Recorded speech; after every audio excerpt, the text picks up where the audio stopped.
Before the galaxy knew their name, before crowds on distant moons rose to their feet, three friends fell through light toward a country remaking itself in neon.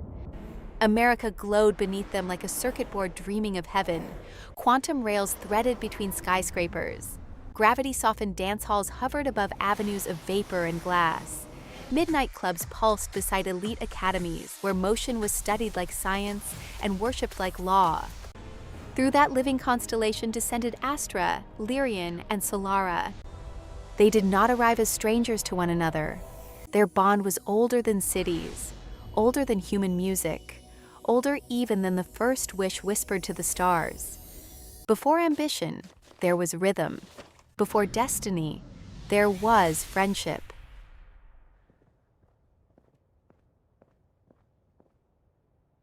Do you feel it? The whole world moves.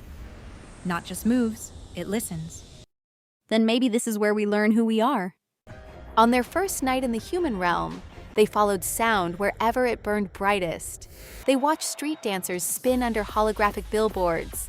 They stood unseen in the back of gravity-dimmed clubs, where bodies floated for a heartbeat at the peak of each leap.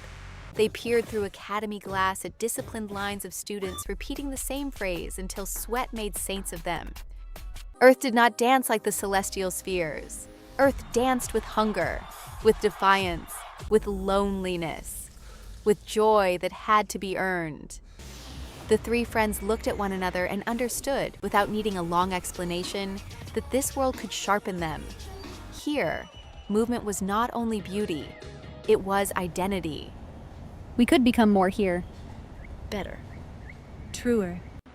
They made a promise beneath the glow of a hovering transit line.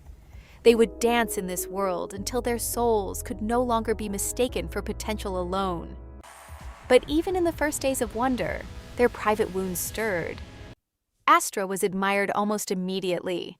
In every mirrored room she entered, instructors noticed the clarity of her lines, the uncanny balance in her turns, the way she attacked choreography as if precision were prayer. Praise reached her quickly, and with praise came fear. If excellence had opened the door, she thought imperfection could close it. Again. She corrected every wrist, every angle, every landing, long after others stopped. Applause did not calm her. It sharpened the voice inside her that whispered almost.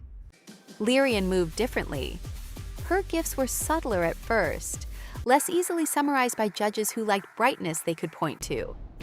She could turn silence into tension, stillness into invitation, a small gesture into something unforgettable. Yet she saw how rooms rewarded whoever seized attention first.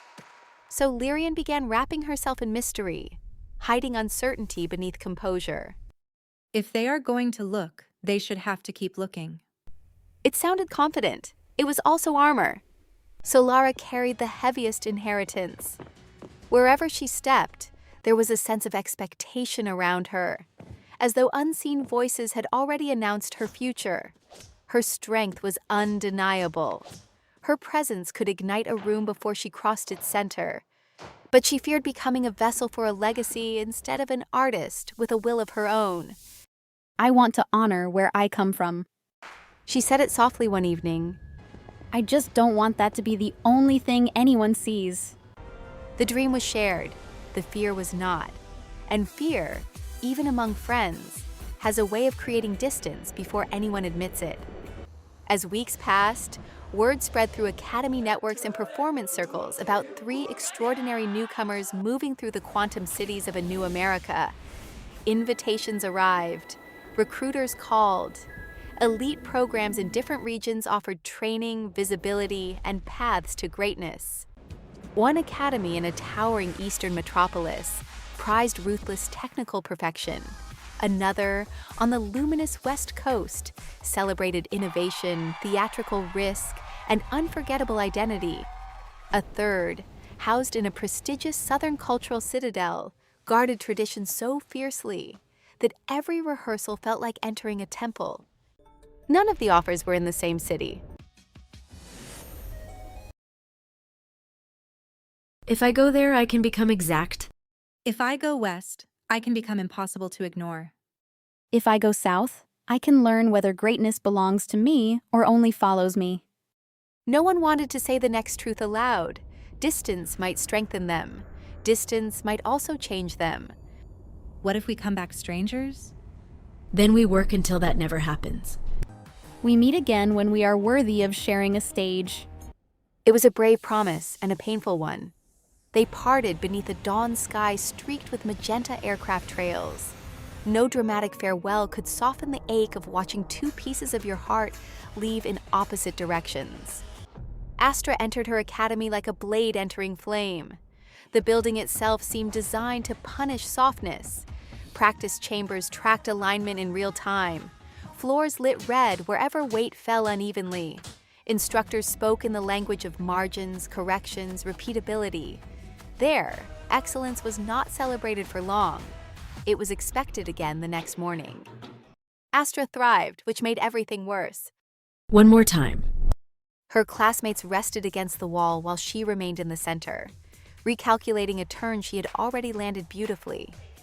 She became known for near-flawless execution. Teachers cited her as a standard. Students watched her with admiration edged by exhaustion. Alone, Astra replayed every sequence and cataloged every tiny failure, as if mercy would make her ordinary. Across the country, Lyrian stepped into a school that treated performance like identity architecture. Its studios were lined not only with mirrors, but with projection rigs, stage simulators, and interactive light grids that responded to emotion, timing, and gaze. Here, invention mattered as much as control. Lyrian adapted quickly. She sharpened her entrances. She learned when to disappear into shadow and when to cut through it. She built routines that made people lean forward. You don't have to be the loudest thing in the room. Her instructor raised an eyebrow. You just have to be the thing they remember when the room goes quiet. Recognition came. So did a new fear. Every success felt conditional, as though applause were a door that might swing shut the moment she showed too much of herself. In the South, Solera trained inside halls where prestige hung in the air like incense. Portraits of legendary performers watched over every corridor. Tradition shaped every exercise. Ceremony framed competition. Students were polished until they looked inevitable. Solara excelled there too. Her power was too real to ignore.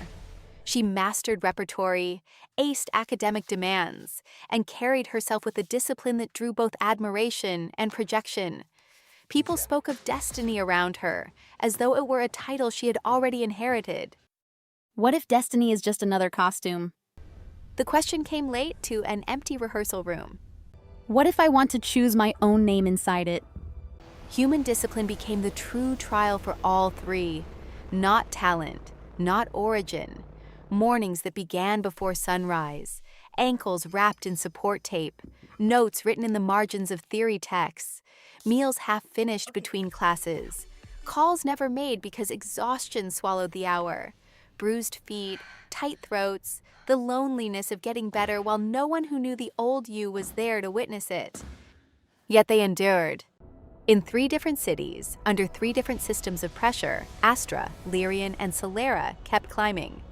And somewhere above those cities, beyond the haze of satellites and performance drones, the stars kept their promise of return. When the alignment finally came, it did more than reunite them. It made them eternal. As the cosmic dancers rose from Earth to the stars, the galaxy learned their final truth. Their legend was never written by birthright or brilliance alone, but by friendship that survived distance, struggle, and the courage to move as one.